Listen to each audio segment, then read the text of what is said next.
Welcome to my presentation, The Forbidden Fruit. It was always bound to happen, so now what? In this presentation, I will discuss why the amygdala is the forbidden fruit from the Garden of Eden in the Bible and why it is connected to almonds. Our Creator loves to use nature to teach us. The breadcrumbs left behind to solve the puzzle and mysteries of our origins are everywhere, if you are open to receiving the knowledge. Take the word almond, for example. We can extract a couple of clues from here. For example, the word almond itself can be decoded as all mind, or moreover, all is mind, and in French, Amond, meaning world, is an orb located near the top of a crown.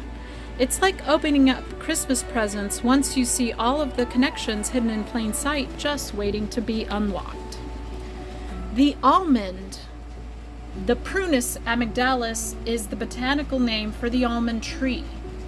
Hence, amygdala, prunus amygdalus. That is the connection I am making here for you. It's a species of tree in the prunus genus, known for producing edible nuts called almonds. The tree is native to the Middle East and is widely cultivated for its nuts. An almond is technically a fruit. It's the seed of the almond fruit, which is a type of stone fruit, also known as a drupe, similar to peaches and plums. While we commonly refer to it as a nut in culinary contexts, botanically it's the seed inside the hard shell of the almond fruit. So that's why I believe it is called the forbidden fruit. It is no mistake that the almond's botanical name is Prunus amygdalus. Every mystery of creation is hiding in nature, just waiting for us to connect the dots. The amygdala. This is the forbidden fruit. It is a paired nuclear complex present in the cerebral hemispheres of vertebrates. It is considered part of the limbic system. It's a small almond-shaped structure, and it's part of the limbic system, which is involved in processing emotions, memory, and behavior. It plays a really important role in processing the fight or flight response. It's a key part of the limbic system and works by interpreting external stimuli, like sights and sounds, as potentially dangerous. Your amygdala sits near several structures that carry information from your senses, especially smell, which is why sense can connect strongly to emotions and memories. Your amygdala also connects to brain areas that process vision and hearing. So that's interesting because we eat with our eyes. Now, the amygdala is heavily involved in processing emotions, including fear, safety, and arousal, which are all relevant to sexual behavior. The amygdala is involved in sexual arousal due to the fear and safety emotions, which are part of its process. Fear is the main emotion that the amygdala is known to control. That's why the amygdala is so important to our survival. It processes things you see or hear and uses input to learn what's dangerous. If you encounter something similar in the future, your amygdala will cause you to feel fear or similar emotions. In Genesis chapter 3, verse 7, it states that after eating the forbidden fruit, the eyes of both Adam and Eve were opened, and they knew that they were naked. The amygdala plays a significant role in sexual behavior, particularly in processing emotional and social cues associated with sexual stimuli. It's involved in attaching emotional significance to these cues, influencing sexual motivation and arousal. Specifically, the amygdala is thought to be crucial for recognizing and responding to sexual stimuli, potentially impacting both appetitive, seeking out sexual activity, and consummatory, physical aspects of sex. So this is why I've come to the conclusion that it is the forbidden fruit that they are eating from. Aspects of sexual behavior. Sexual arousal is a process that is essential for our survival as a species. The development of its underlying neural networks and their input and output units is genetically controlled, starting in the fetus and maturing at puberty.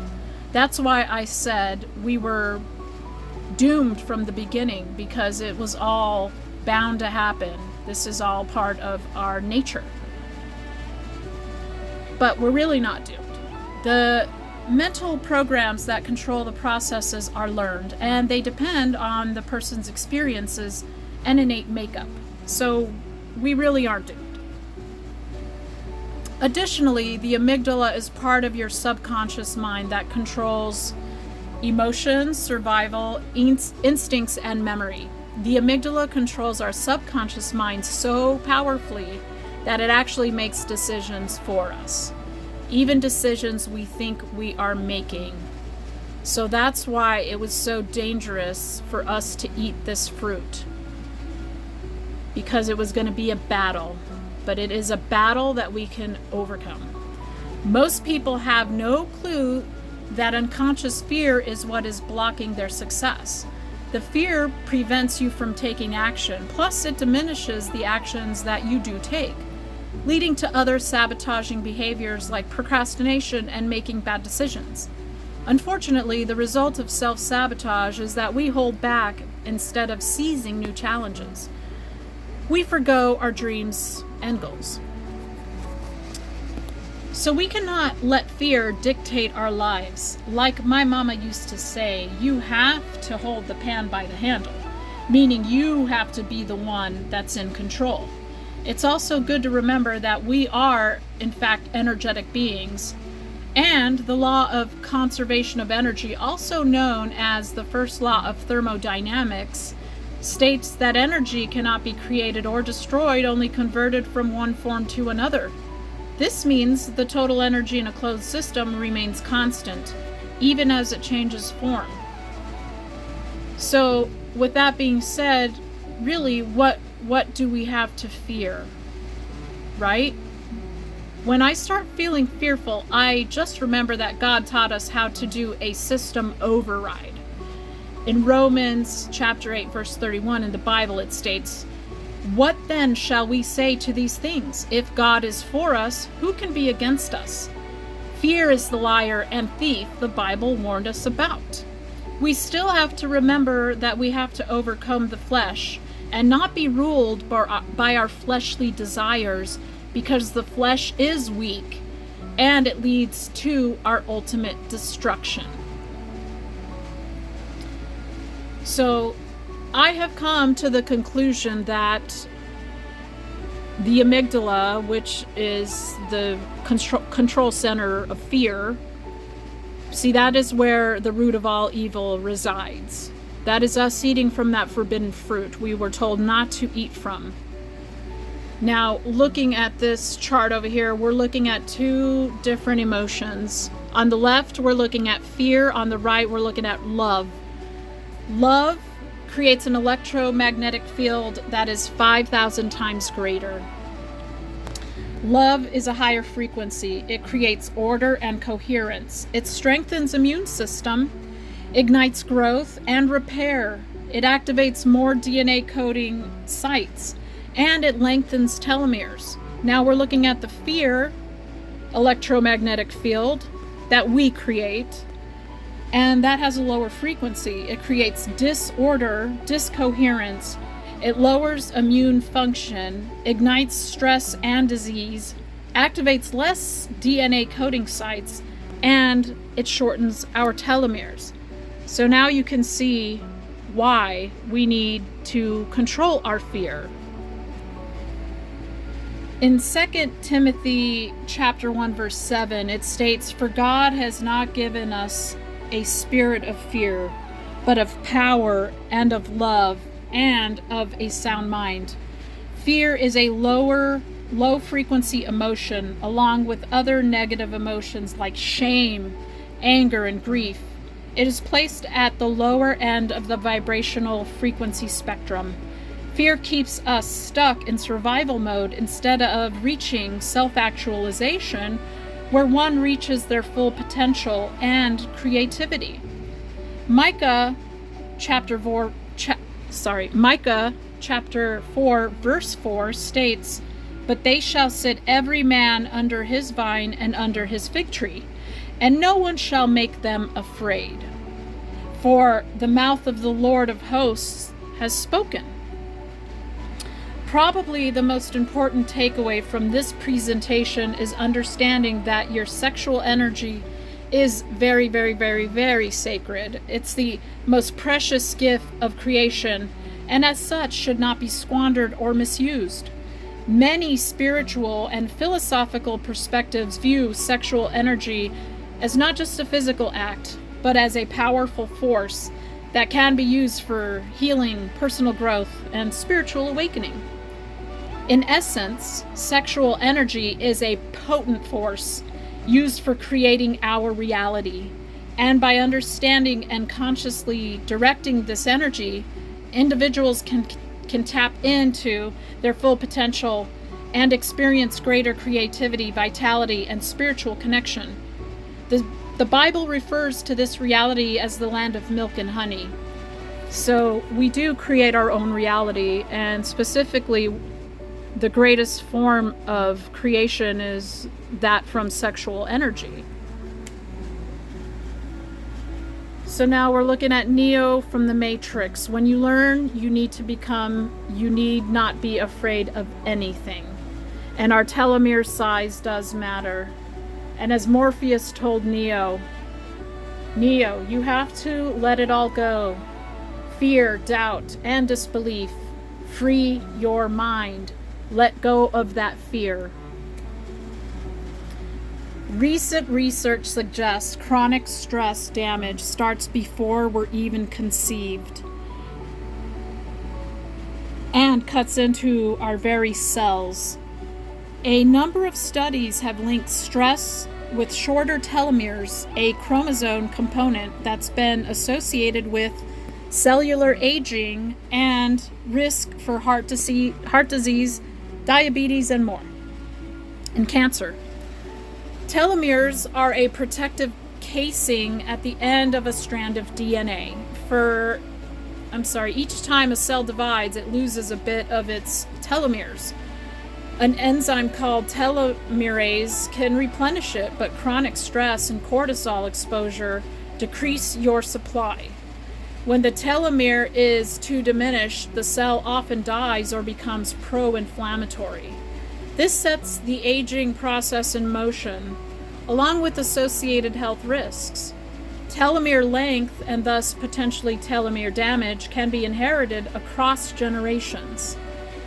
The inheritance isn't simply a matter of inheriting genes that influence telomere length, but also involves the direct transmission of telomere length from the parent's germline, which is the sperm and eggs. This is considered a form of epigenetic inheritance, meaning changes in gene expression and function that are passed down without changes in the underlying DNA sequence. Chronic fear can contribute to anxiety disorders, depression, and other mental health conditions, which are also linked to reduced life expectancy. Additionally, fear and anxiety can lead to poor lifestyle choices, such as substance abuse, unhealthy eating habits, and lack of physical activity, all of which can negatively impact overall health and longevity. So now, are we starting to see the dots? I believe we are, so let's keep connecting these dots. Now we're looking at Mary Magdalene. Mary of Amygdala, Magdalene, Magdala, Amygdala. You see, these are all little breadcrumbs that were left in time for us to find and connect these dots. In Hebrew, the name Magdala means tower, fortress, or stronghold. So that amygdala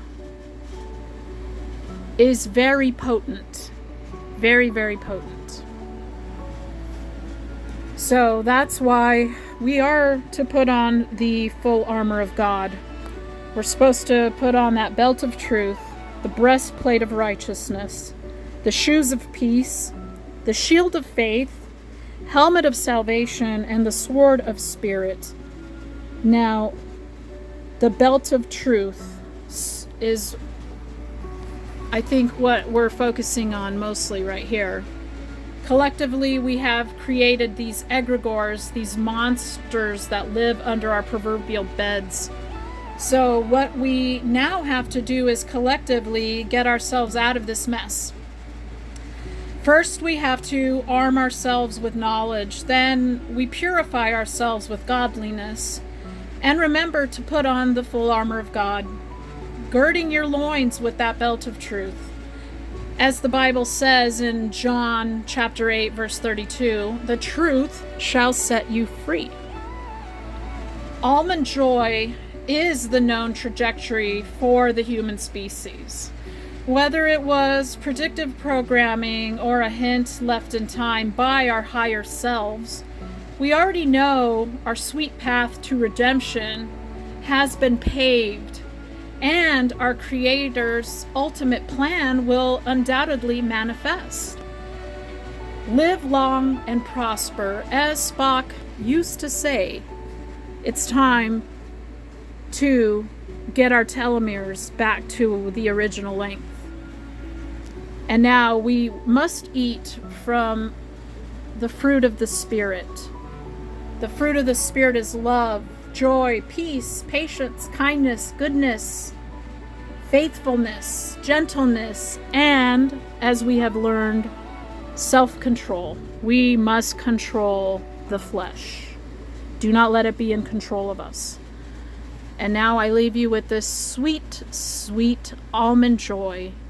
Thank you for watching.